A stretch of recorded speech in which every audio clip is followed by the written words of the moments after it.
De l'eau partout, dans les rues, dans les maisons. À partir de minuit la nuit dernière, les éléments sont devenus incontrôlables et c'est allé très vite. Vers 3 h du matin, l'eau elle a commencé à ruisseler, quoi. Donc, c'est venu de toute la rue, elle était pleine d'eau, jusqu'ici, quoi. De l'eau jusqu'à 1,50 m de hauteur, en grande partie à cause de ce mur qui s'est écroulé.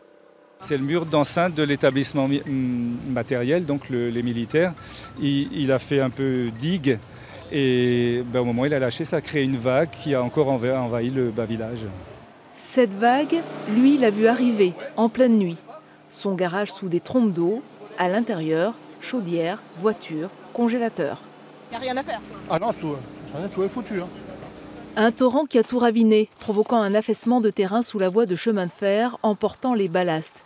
L'eau a aussi charrié des stères de bois stockés chez un particulier. Il a fallu tout nettoyer.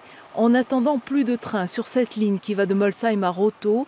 Des bus de substitution ont été mis en place. Le trafic ne reprendra que demain matin. Les équipes sont sur le terrain. On avait des collègues qui étaient là depuis minuit pour suivre la situation. Et là, on a plusieurs dizaines de collègues qui sont sur place et le long de la voie pour vérifier l'état des infrastructures et commencer les réparations. Effectivement, il va falloir réparer, et notamment la chaussée défoncée, rue des Vosges, rue des Acacias.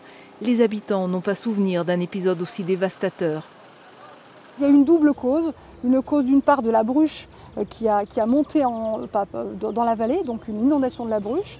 Et puis d'autre part, des pluies diluviennes qui viennent donc de la colline. Et les deux se sont rassemblés et ont fait effectivement des hauteurs d'eau importantes. Ce soir, le dispositif de crise a été levé, mais prêt à être à nouveau déployé. En cas de nouvelles intempéries, il est conseillé de couper l'électricité, fixer les objets qui pourraient chuter, mettre en hauteur les biens les plus fragiles, dans la mesure du possible, évidemment.